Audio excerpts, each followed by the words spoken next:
Hour 2 Overdrive continues, brought to you by FanDuel, bringing you everything from the opening line to the final score. Bryan Hayes, Dog, Jeff O'Neill, Jamie Noodles McLennan, Matthew Scianitti later in the hour on John Herdman resigning as the head coach of Toronto FC. The fallout for this, what the team does from here on out, where Herdman might go from here, how much more could unravel with this drone gate on the men's side, the women's side, etc. So Scianitti coming up later in the hour. Mike Johnson will join us here in a moment. Bunch of games going on in the NHL, including, like we mentioned right before the break, the Rangers losing again. And that's 6 in a row, 6 losses in a row. And you lose to Philly today, and they were down 2-0 like 5 minutes into the game. It's crazy. They were 12-3-1. Now they're 12-9-1. Yes. Like that's like think of how they came out of the gates. Like they won the President's Trophy and they didn't change their team. So it was like, all right, that's a really good team, and they're just something's not right there. I don't know what it is, but if they're not going to fire Lavi, they're not. Did you say 6 straight? Yeah. Yeah, but I mean, they're still 3 games above 500. They're just a better team than I watched them today. They just look disconnected. It's just weird. Like if you watch the Konechny goal, it's like a one-on-one that turns into a 2-on-1 into a breakaway. You're like, what the hell happened there? Like you're just, I don't know. I think Trouba is struggling like mentally. They're talking about Kreider being traded, like all of that. Like New York is on fire right now. Like the fan base, and our buddy Larry Brooks is shooting from the hip on everything. So be interesting to see if he does something to shake up that team. I don't know, man. It's weird that you could be in a situation like the Rangers are in, where they won the President's Trophy last year. Believe they made it to the conference final last year. Yeah, they played Florida, and yet. And they're 12-9-1, yet it feels like they'd be trading from a position of weakness because Drury let it out that Trouba's available and Kreider's available, and something just smells off in New York. But they're not even really; those guys weren't even really available. Like they both, I believe, have like limited no movement stuff, and I don't know why he did that. Like he's got a shoulder, like he created a part of that storm. Not on ice, off ice, that affected on ice. So it's like, why you tried to pull that stunt? That's amateur hour. That's amateur hour stuff, man. And even some of their wins, like Shesterkin was a rock star earlier in the season, where he had a couple of wins where the shots were really lopsided. Yeah. And I think that's a part of it as well. Even though they had a very good start to the year based on wins and losses, some of the underlying play was not necessarily something to write home about. And yet the Rangers, that's a team that they've just been a perennial powerhouse in the East, like Boston, like Boston is to the Atlantic what the Rangers are to the Metro for the past decade, give or take. And both teams have been weakened, at least to start the year. And it's up for grabs. Who wants to take it? Florida's playing Carolina right now, and it's 3-3, I believe. Yeah, that game's they just scored from the point. There was a redirect in front, but it's, I think Carolina to make it 3-3. Florida was up 3-2. So, to me, there's a lot of teams that are playing, a lot of games lumped up. That's why with the Leafs, they haven't played a lot of games. But they're going to start next week. I think it's 5-7 or 5-8. Yeah, starting tomorrow. Right? If you include tomorrow with travel, they got Chicago on Monday at home, and they're going to play a lot of games. And really up until the 23rd, they play Winnipeg at 2 p.m. that next gen game. That's why it's so stupid that last 10 days they had 12 days they had 2 games. It's like, really? Then you're going to jam all the games down. Like, who does that schedule? That's I know, it's nonsense. Silly. It's so silly. Stupid. But you got to take advantage of the time off. And I guess they did because they loaded up as many injuries as they did, yet not everyone's recovered. And they won games. They stayed. I think you got to give the Leafs credit. It could be easy maybe to fall off, a little bit mentally, a little bit, maybe not be as sharp. And they found ways to win games with such a strange schedule and with dealing with so many injuries. But now Matthews will return tomorrow. I think Nyes will return tomorrow, but Bobby McMahon's out for at least a couple of games. Domi's not playing. Camp's not playing. Pacioretty's not close. Yarncroke's not close. I guess Reeves has 2 more games left, I think, on his suspension, and then he'll return and play. But it's go the time critical now. players that matter. Like you're getting Matthews and Nyes back is big because those are 2 top 6 forwards. The rest are, Cam. But he's a play. He's going to play. Yeah. I'd rather Camp plan than Alex Steves, or something like that. Personally, I think what's interesting is I've liked Fraser Minten. Like Minten's the guy that we keep talking about. Yet he's exempt from waivers. So we'll see what they end up doing. Here's Mike Johnson, our TSN hockey analyst, joining us here on the Maple Toyota Hotline. It's going to really get going here for the Leafs, Johnny. It's been a weird schedule for 2 weeks, but as of tomorrow night, it feels like they play basically every other night up until the Christmas break. Yeah, I mean, that's what happens, right? Like you have occasional moments where you have a down 10 days. You know that's going to be followed up by a very busy 3 weeks, which is what is going to happen here. And if you had to pick, though, you would pick your down 2 weeks to be the 2 weeks where you have the most players hurt that you can imagine, and I guess have them miss as few games as possible. Like, Auston Matthews could have missed 14 games. He's going to miss 10.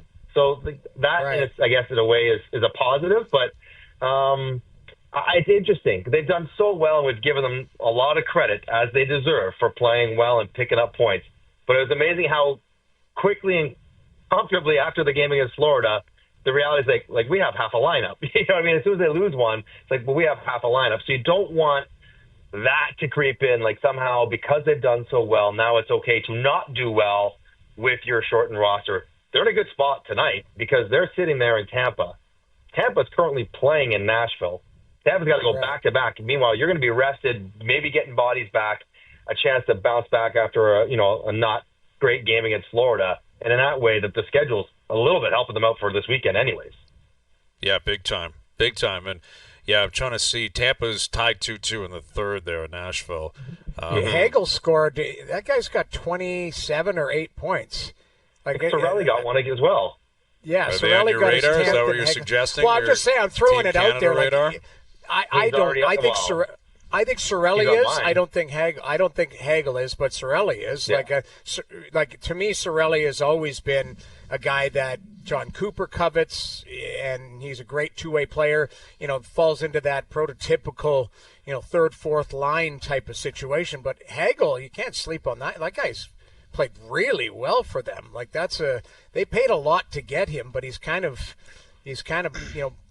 turned it up. Paid off pretty well. Yeah, exactly. Absolutely. He's still in his prime. Too. Like he was 5th in the league last year in 5-on-5 points. Like he was right near the top because he doesn't play on the power play in Tampa, but he just piles up points because he plays with good players 5-on-5. Yeah, I mean, if you're going to have Travis Konechny or Brandon Hagel or Tom Wilson or players like that, Hagel would be in there. But I think Cirelli makes it, especially with all this offense he's produced lately. I think he makes it and plays for John Cooper. Interesting. Yeah, I could see that. I mean, there's so many names, man. Like especially up front. Oh, the snub fest is going to be like right. It's going to be an hour of our show. Like, that's because it's going to be a captivating conversation, in my opinion. Like if Cirelli gets on, it is warranted. Yet a lot of people in other markets will say he's only there because Cooper wanted him. And like if Mark Scheifele doesn't make the team. Mark Stone's an interesting case because he's. Can you trust that he'll be ready and be actually healthy and playing for you? I think is something you need to consider. Robert Thomas is back and he's playing, and there's a number of guys. Yeah. So I don't know. I would take Stone, hoping he's healthy, amazing, because then we know he deserves to be on the team. But if he's not, you get a free late wild card selection. You get just to take a hot guy who's playing great at the moment. Right. Like he's a nice, comfortable replacement. Like Drew Doughty would be that kind of option. If he's not ready, you get to take a guy who's going to be at the top of his game in the moment, not 2 months in advance of the tournament. I can see why the Team Canada Brain Trust want no part of picking a team now, because who knows what's going to happen 2 months from now. No kidding. That's what's annoying, Johnny, is they're picking it like Monday, right? Like a guy could have I think it's 12 Wednesday. goals. So is it, it's got to be submitted Monday. It's announced Wednesday. Okay, that's my understanding. So the point being is, like, a guy from December 2nd or whenever it's till mid-February could have 12 goals and not on the team. And then you've got, a guy, Zach Hyman, or, guys like that who haven't statistically lit it up. if they make the team, you're like, okay, I get a lot of it is reputation. I think goaltending will be on reputation. It won't be what you've been doing. Jamie, the Ryder Cup did the same thing with selection. The players finally went. They all came together and said, we need to start picking guys closer to the actual Ryder Cup 100%. because that's when we know how guys are playing. Yeah. It's so dumb what they've done like, here. Johnny, what do you make of it? Like, would you push back to, just choose a date, January 20th, and say, the reason why, yes. we know the reason why, Noodles, right? Is because Right, the players want to know what they're doing with their lives. And I respect that. Like, Yes. Am I planning on being in Montreal and Boston for 2 weeks, or am I going to the Cayman Islands for 2 weeks? I get it, but at the same time, it's so rare. Like, you could, if you're Anthony Cirelli, like, if you don't get picked, like, you can drum up a vacation in 2 weeks, okay? Yeah, like, is he worried about saving $200 on Expedia? Like, Right. that's the thing. Like, these guys make enough money. They can go, okay, if I'm not playing here, I'm going to go to the Bahamas, or I'm going to join my teammates. And you can have a plan A or a plan B. Plan B is, hey, I'm going to join you guys in Vegas or in the Bahamas. Plan A, hey, I get an opportunity if I'm Anthony Cirelli, I get an opportunity to play for Canada. Plan B is, hey, I didn't make it. I'm going to buy a ticket to fly in, and I'll join you guys. Like that. That's how it should be. I just don't understand why it's so early, and it's so frustrating because you know it's going to be, and we're going to be talking about what's great content for our show, but we're going to be sitting there going, how does this guy with 22 goals not make the team, and that guy with 7 does, you know? But Like, I'm not convinced that guy wouldn't make it anyway based on the way Hockey Canada generally operates. And what I mean by that is, you just said it, it's going to be based on reputation, right? So, like Dylan Strome, if you take names out of it, you look at hot players right now, Dylan Strome's on the team. He's not going to make it, in my opinion, because of his reputation. They're going to put someone on that they believe is going to be able to shine under the bright lights.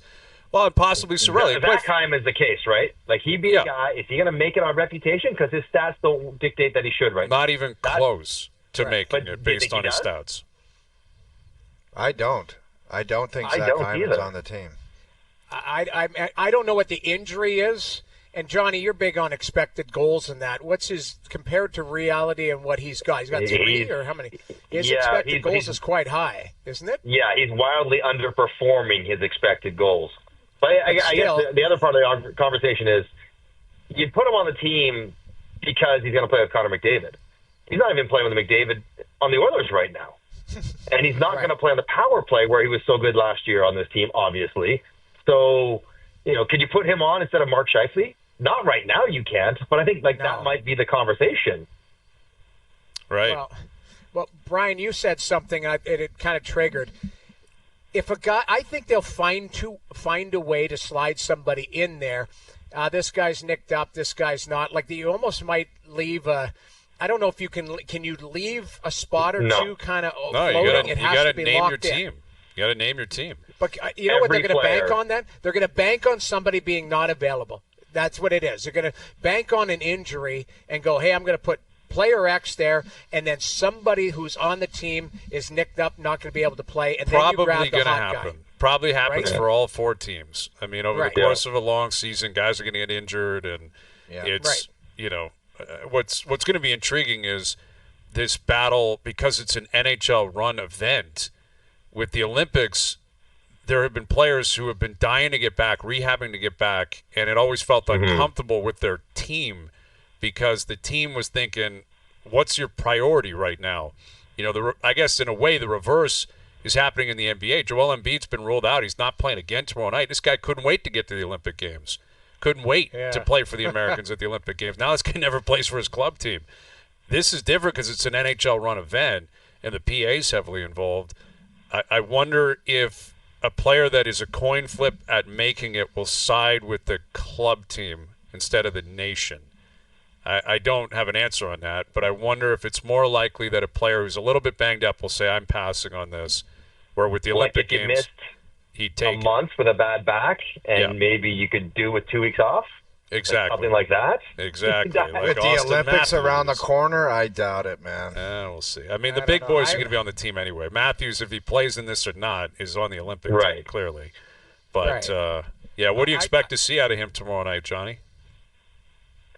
I expect him to be good, no? I mean, he's been, if he's playing, I have to assume if you've waited this long, guys, I have to assume he's 100% healthy. Because if you're going to wait this long to get him to 92%, then wait another 3 days to get him to 100. So if he's going, I have to assume he's 100%. Now, will the timing be perfect? I don't know. Will the hands sort of be perfect? Probably not. But I would expect him almost to be better than he was at the start of the year, which was still pretty darn good, because he was physically compromised. If that's not the case, I will take a healthy, slightly rusty version of Auston Matthews over the on game timing but not healthy version. So, he'll be good. He'll play lots of minutes. I'm almost more curious about, what happens on the power play and where do people go now with other guys leaving the team with injuries, that maybe he'll just go on the first unit. He'll play with Nyes and Nylander and they'll just kind of roll along. But that's more of my concern. I think he'll be good because I assume he'll be healthy, which he hasn't been all year long. Yeah. I think it goes right back to, if anything, earlier in the season we saw him missing plays where that would, last couple seasons, it'd be like that would go in, that one, I think he might go back to kind of more to what we've seen in the last few seasons. If he's, because we don't know what's ailing him. That's the thing that bothers me. If it's, upper body, you don't know if it's elbow, if it's shoulder, if it's sternum, who knows what it is, back. But if he's healthy, that means the release is clean. That means getting to position is clean.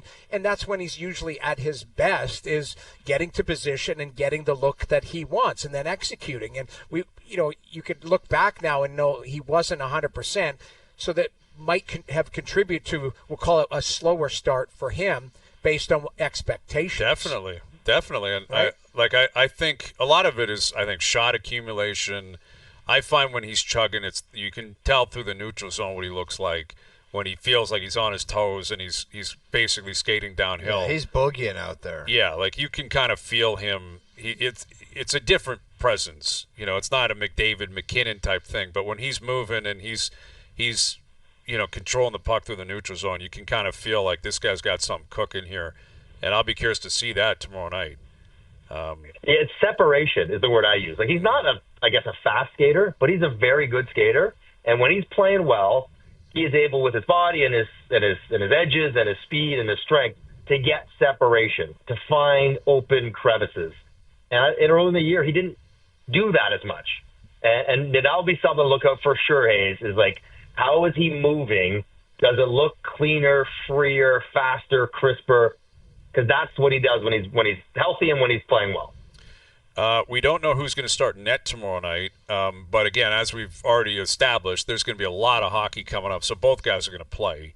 But I think getting to camp, Wall was 1A, Stolarz was 1B. Now it's flipped. Are we closer to them both being on equal ground? Where do you stand on this ongoing battle between Joseph Wall and Anthony Stolarz? I think it's almost become just rotation because they're going to be so busy. Because Wall's played very well as of late. Mm-hmm. Stolarz has been good too, not maybe first sort of off game against Florida, but I think they just kind of rotate and know that they both need to be managed. It's such an easy decision because you don't have to worry about, even if Stolarz plays well, I got to get him back in there. Or if Wall plays there well, I have to get him back in there. Because neither guy has shown themselves to be comfortable playing 55 games. So why bother pushing it? Man, that's crazy. You can just rotate them all the time to whatever's convenient. And performance-wise, it probably will work out. And personality-wise, it will work out because no one's got to pout saying, why am I not getting that next start? Because they know, well, you've already been injured. Stolarz, you've never played more than 30 games. So we have to be mindful of these things. And they'll just rotate it through. Does any of them, like Noodles, you're the only one that can answer it, does either one of them ever say, I want to be a guy that plays 55? Well, I mean, everybody in their mind. You of want course, that as a like player. Mike just said, none of them really want to. None of them are comfortable playing. Do any of them want to get comfortable? Like, how the hell do you get there? That'd be good. I think you want to, but again, Curtis Sanford, Craig Berube, they got a lot to say because they're also going to take a look at. Okay, for example, let's lay out the week. I don't have it in front of me, but I think they play Tampa tomorrow, and then they play Chicago on Monday, right? And then what's Wednesday? After that, because you're going to look at how a player has performed individually against those teams. Noodles, I get all of that. I get the scheduling. I get everything. You got to balance it. But my thing is, come playoff time, sometimes when you got a tandem, you don't have one guy. So I say that all the time. If you have two, you don't have one because you're always second guessing going, you should have gone to this person. Here's the thing that I find a little bit, as you guys were talking about it, like, hey, Joseph Woll's played well recently, so, it's kind of a coin toss. Anthony Stolarz, up until last game, was number one in the league in goals saved above expectation. And he's had an unbelievable, not just good start, he's had an unbelievable start. And it takes one subpar game to go, we could go back to. I think that's insane. I'm sorry. I hear you. Let me. It's like, are you guys crazy? Wall's numbers are not far off. In I'm not 2 arguing. games. That's the point. In no, I know that. But Wall's only played 5. But cumulatively, the numbers that Wall's played, he hasn't played a lot, but he's healthy and playing now. I hear what you're saying, and I agree with you. But Stolarz can't play. I don't think they're willing to take the risk that Stolarz won't run out of gas. I get it. Even if okay, let's say they share your opinion, I get why they would. No, Stolarz is our number one guy, but we can't run him to the ground. We can't risk the unknown. Oh, he may want to. He may believe it. He may go in the meeting with Curtis Sanford no, I got 58 starts in it. You better bloody give them to me. And they're like, well, no, we're not going to risk that because you may say that. We respect the desire, but you've never shown it, and you're 30 years old. It's not he's 25. I get it. I just think it's funny, how it's just the narrative has shifted. I'm like, a week ago, everyone's like, Stolarz, you got to play him, and Woll, we're not sure what we can trust. Woll has a couple good starts, and Stolarz has one off night. You're like, yeah, you got to go to Woll. I'm like, hold on a second. But I think that's where who would you start tomorrow? Stolarz or Woll? Again, I'd have to take a look at Woll's. Looking at history. No looking at history. I want to look at history because I believe Woll's played well against Tampa. That's my point. Okay. If it wasn't Tampa, I'd go to Stolarz. Played enough in the NHL to have overwhelming history against any one team. Woll may have great record against Tampa, but that record's in 3 games played. Right. Yeah. Neither one has a massive book he's 24-2 when he plays against Washington. Yeah, let's make sure he gets against Washington, right? He might be 3-1-1. So, what does that mean? Right. Not as much. Okay. You're right. Johnny, we'll leave it there. You got to fly. We'll continue this conversation. We'll let you know how it goes. Yeah, we'll let you know how it goes. We'll text you. We'll text you. I'll be listening in. Thank you, Johnny. Boys. Have a good weekend. Mike Johnson joining us here on the Maple Toyota Hotline. Check out Maple Toyota's huge truck and SUV lineup, including Tundra, 4Runner, Highlander, and Grand Highlander in stock and ready to deliver. Visit mapletoyota.com. I think where both of you are getting to, guys, is when you have a tandem, it's not hard to sway off of. It's not like Brodeur and Terreri where it was there's a big game. Who are you going to play? When there's a tandem, there's all kinds of ebbs and flows and ups and downs where it's a couple of weeks ago, we were like, if it's a big game, who are you starting right now? It was overwhelmingly Stolarz. And when you have a tandem, maybe that's just the margins have shrunk and it's not so automatic Stolarz now. I think this is the example tomorrow night, Noodles, that if it was definitive Stolarz, and maybe it is for you and maybe it is for Berube and Sanford, but then it wouldn't be a question. You'd put him back in, right? 2 days off in between. He didn't have his start. You're like, get this guy back in. Put him back against Tampa and let him send a message. But I don't know if they're going to do that tomorrow. I agree. And actually, it's no slight. It actually speaks to what they've wanted. They wanted a healthy competition. They wanted Joseph Woll to get some runway and to play well. The challenge was, the problem was Joseph Woll. He was not available. Right. Availability is a big part of this. And that's Woll not being available to play gave some runway for Stolarz to settle in. I guess my point, and again, I have no skin in the game, but I'm sitting there going, Stolarz has pretty much done everything he could. Definitely. Everything. Definitely. And more, probably. Yep. And then doesn't have a great game against Florida where the numbers catch up to you, the lack of depth because of the injuries, all of that. And it's okay, got to go to the other guy. I understand you got to go to the other guy, or you could, because the other guy isn't a big drop-off. You've expected the other guy to be fighting for the crease. So it comes back to O's comment. it's like we got to get used to just probably going back and forth. It's just that Stolar's held up his part of the bargain. Now it's Woll that has to continue to hold up his part. Well, and again, I think the other side of it is that Woll has played much better recently. Yeah. And we're early in the season. Like, it's not like we're 70 games in and then he's, after a brutal season, he's had 2 good starts and you say give it to him.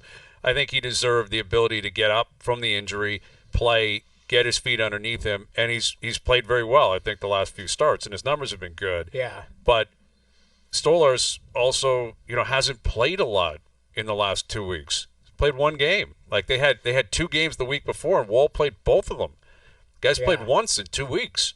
So you can make the case you got to get him back into the swing of things, that maybe it was a tough start for him in Florida because he was a little bit rusty. And he's gonna get to play this week regardless because they got a bunch of games. So they're both gonna probably play. It's gonna be, if there's 5 games, one guy's gonna play 3, the other guy's gonna play 2. That's exactly really how it's gonna They got unfold. Tampa tomorrow, then Chicago Monday, Nashville Wednesday, Washington Friday, Pittsburgh Saturday.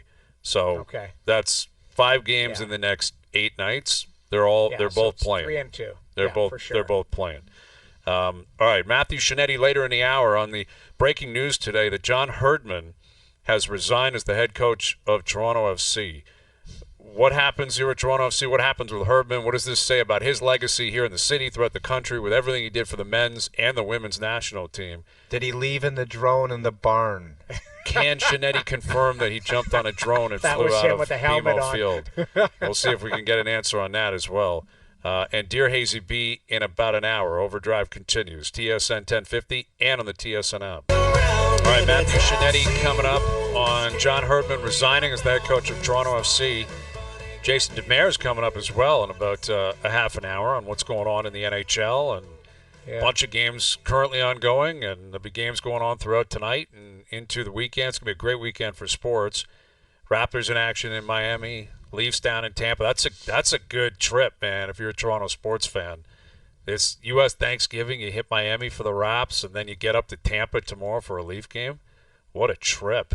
Well, you could have had Leafs, Panthers, and then Raps, and then Leafs, Lightning. You could have done the whole swing, man. Absolutely. And been in Miami to watch them get pumped by the Packers last night, which I don't know if that would have been necessarily great, but the bars would have been rocking watching the game last night. Yeah, I'll tell you what, the Bears, they're greasy for doing that, what they did today. I think they sent out Eberflusies to give like a State of the Union address, and then later in the afternoon they canned him. That's terrible. What? That's bad business. I'm sorry. Either that or the general manager was going to keep him, and then the owner just called and said, get rid of him. That would be.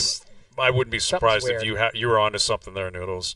Because when you get embarrassed like that on national TV, it's different, right? It was like the Jets, Woody Johnson in London. He took it personally, the ambassador. Just give him a heads up on the bird. Say, look, man. I think that, to me, I think that smells of a phone call from the owner who's been sitting at a club, and one of his drinking buddies makes a comment going, how can you still have that coach after that? And the guy calls up and goes, fire that guy right now. Yep. Like that, to me, that's a comment from somebody sitting at the Petroleum Club or one of their highfalutin clubs, and some jackass makes a comment after a bunch of Manhattans, and the owner takes it personally and calls in and says, fire that guy immediately. I wouldn't be surprised. Let's not act as if we're surprised he got fired, though, right? It's not as if Eberflus, you talk about a dead man walking. They've lost 6 in a row. They were 4-2. Chicago was going nuts. They felt great. Now they're 4-8. That was a debacle at the end of the game yesterday. An absolute debacle. Embarrassing. His whole team. The whole team, and Eberflus is at the top of it. But the fact that he came out this morning and addressed the media and was asked, hey, you think you'll be coaching next week? And he goes, yeah, I'm very confident I will be. And an hour later, he gets fired. He didn't say I'm very confident. We have the clip. You want to hear do we have the clip? Of course I do. If he said that, I got to hear Matt that Eberflus, right now. Here he is this morning, about an hour before he was let go. I'm just going to be working on, finishing up this game, doing a good job of evaluating that, our after-action report like we always do, and then I'm going to be working into San Francisco. Again, those are conversations we'll have. And again, I'm confident that I'll be working on to San Francisco and getting ready for that game. No, No, you you're won't not. be, man. That's And tough. he walks out of that room. That's the Zoom room. Yes. And he walks out of the room, and there's a guy standing there with a box full of his stuff. Right. And security's going, and HR, and they're like, out you go. You know, That's not far off, Doodle. Somebody was standing outside when he was done with that phone call. Somebody, like a team services guy, tapped him and said, "So-and-so's got to talk to you." I can picture a guy Yes. with his head in the window being like, "Oh, he's still on. We'll just wait for him to finish."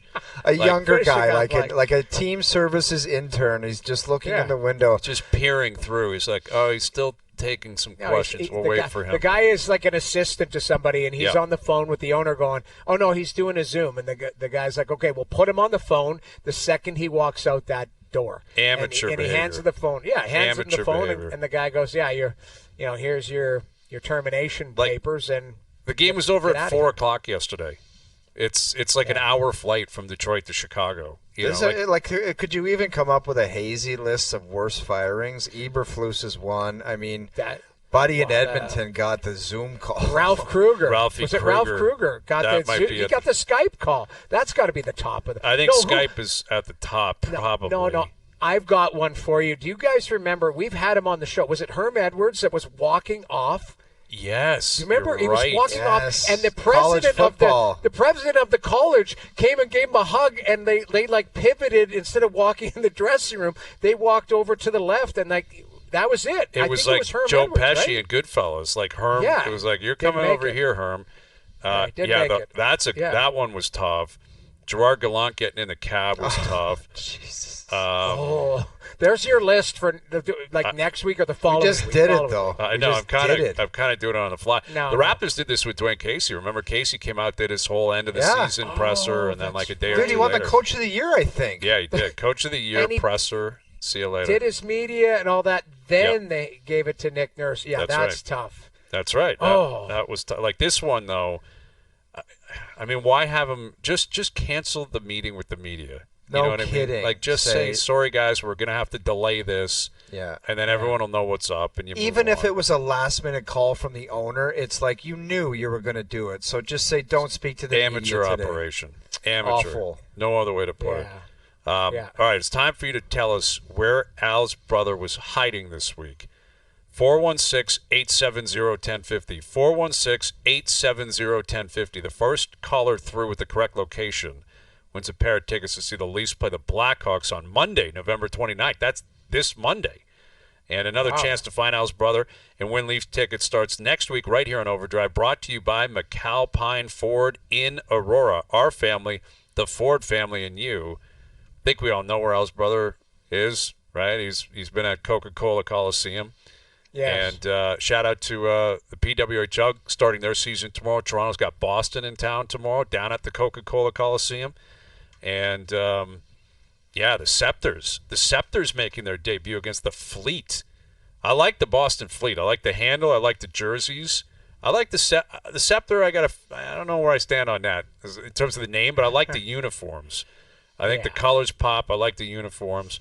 So Scepters and Fleet tomorrow down at Coca-Cola this weekend. And maybe Al's brother will still be hanging around down there. Anything's He might be. possible.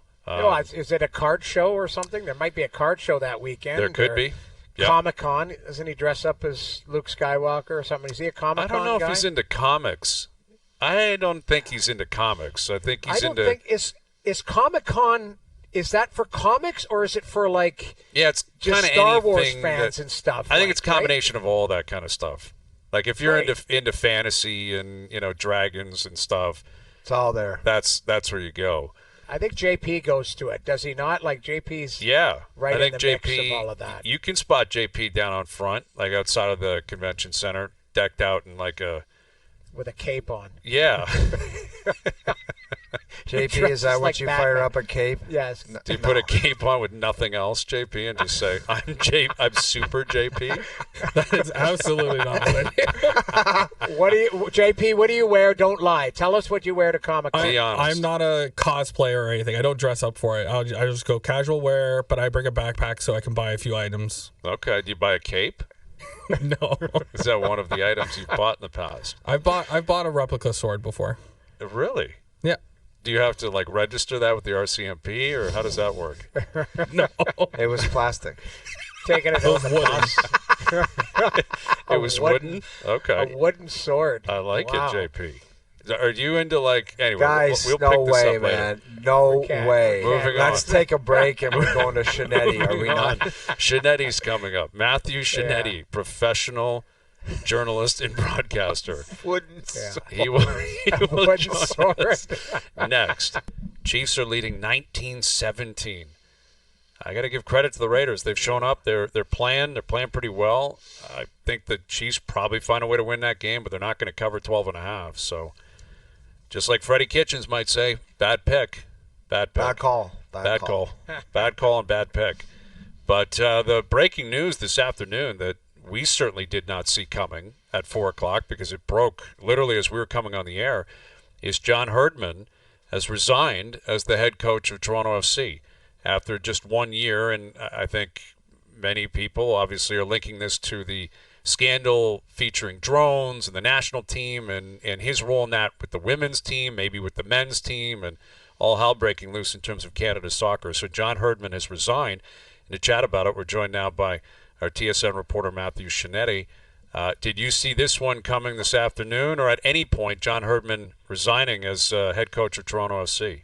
Oh, Hayes, this is interesting, and it's a complicated one because I think we had all started to see, when you see the amalgamated reporting from Rick Westhead, CBC, the Globe and Mail put out a feature last week, you started to wonder when this was going to happen. And obviously, certainly Keith Pelly trying to dress it up and Toronto FC dressing up as John Herdman resigning. But now, knowing what it means to John Herdman's legacy, it makes it very complicated because it's funny, as these things go. I was having coffee with one of the members of the men's national team that went to the World Cup in Qatar in 2022. And I know many members of the women's team that John Herdman coached to 2 consecutive bronze medals and to the Women's World Cup. And many of them are very loyal to John Herdman because of the work that he did to, let's call it like it is. He raised Canadian soccer out of irrelevancy. But then you obviously see what happened at the Summer Olympics. You see how Bev Priestman was implicated. And then the reporting came out of the filings to FIFA's appeals committee, how Canada Soccer pointed the finger at John Herdman for the entire drone apparatus that apparently existed in the men's and women's team.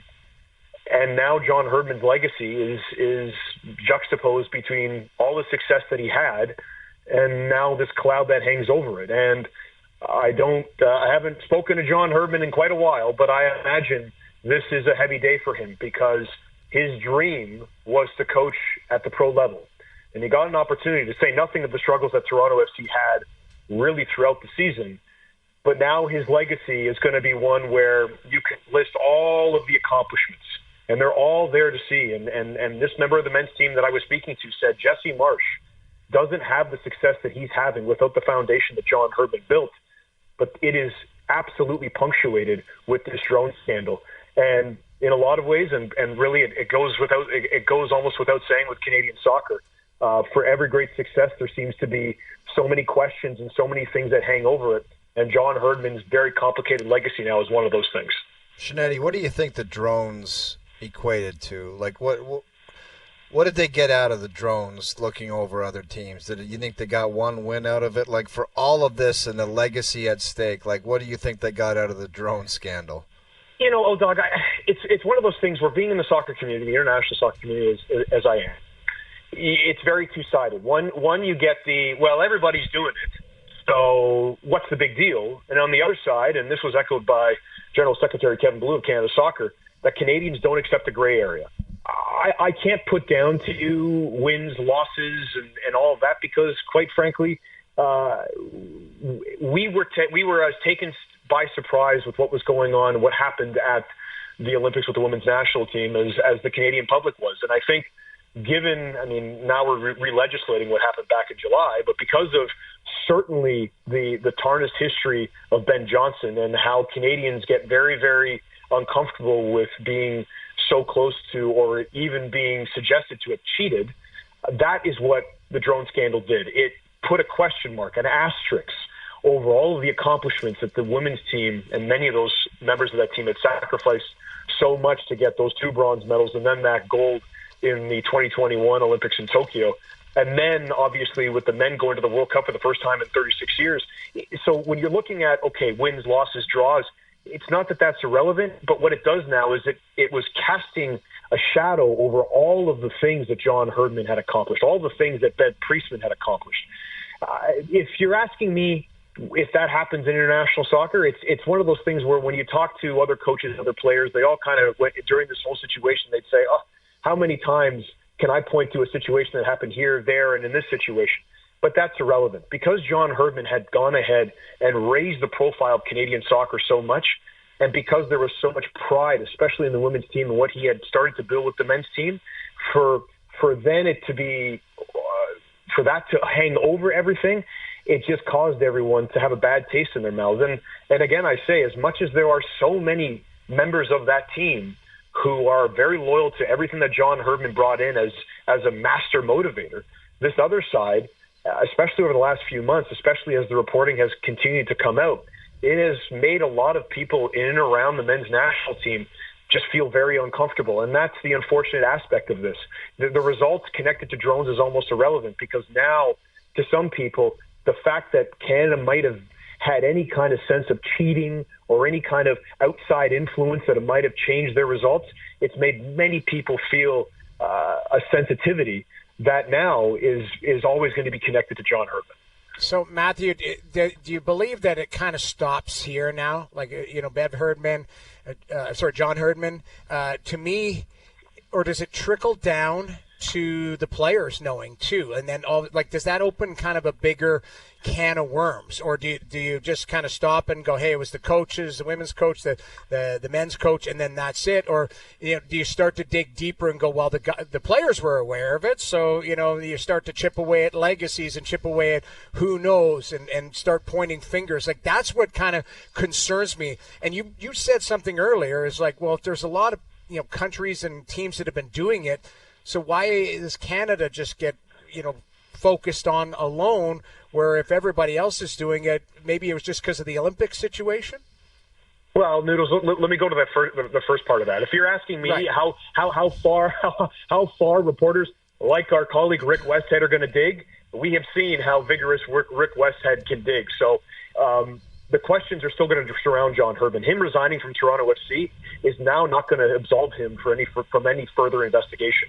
The fact that he went ahead and said he was highly confident that these situations hadn't occurred at the World Cup and the Olympics, and he was going to make himself available for that third-party investigation.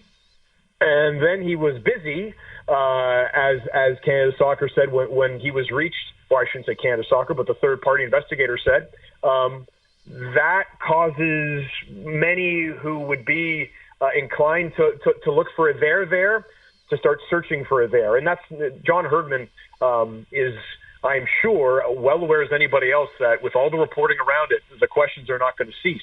But as in terms of connecting it with players, certainly being around Jesse Marsh and the situation that happened or that came out during Copa America, and being told by members of that team that Jesse Marsh went ahead and said unequivocally, that's not how we do things under my watch.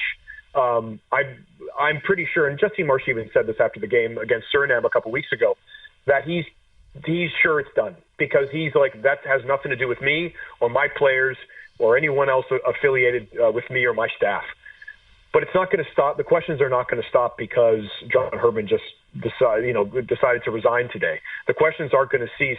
But with respect to the idea that, Canada got the finger pointed at them and the hammer came down on Canada, I am one to believe that FIFA made an example of the Canadian women's team. And that is unfortunate for the players, because as you and O-Dog know, irrespective of drones or no drones, there is no member of either the men's or women's team that I've encountered and spoken to many of them that have looked at me and said, well, you know what, I needed that drone footage to go ahead and beat Sweden to win a gold medal in the women's Olympic tournament, or any of the members of the men's team saying, well, I needed to look at the drone footage in order for us to beat Jamaica to qualify for the Men's World Cup for the first time in 36 years.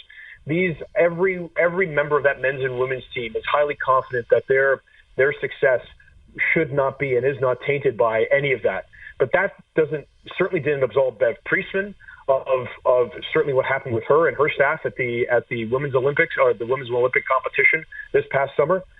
And with John Herdman, as I said at the start, it's not going to stop people from asking questions, because even this past week, whether it's from Rick Westhead or the Globe and Mail or CBC, there are a lot of questions about John Herdman. And I imagine we haven't seen the end of this story as it pertains to him. Yep, I think you're on to something there. Could still be somewhat the tip of the iceberg. John Herdman resigning as head coach of Toronto FC today. He is Matthew Scianitti with the full breakdown. Thank you for this, Matthew. We'll do it again soon. Take care, boys. Matthew Scianitti. And, again, now the fallout also for Toronto FC. Like what happens with TFC is they get into their offseason, a very important one where they try to lay down the foundation of a rebuild and get that program back to where it was 3 or 4 years ago. You think he ever coaches again? I think he probably will. It will take some time, and it won't be at the highest level or anything close to it. But it's going to take some time. I think he gets back in. Yeah, I think it'll take some time. There's other programs that are like, to hell with that. Everybody does that. Like, it just doesn't have to be under the limelight. It might be probably won't be in North America. More than likely not over here. I think he's 49, like young enough guy. Still probably wants to coach for another 15 years. He'll have to take cover for a while, but I could see John getting back into it. Final hour coming up. Dear Hazy Beer, best bet still to come as well. Overdrive continues. TSN 1050 and on TSN Plus.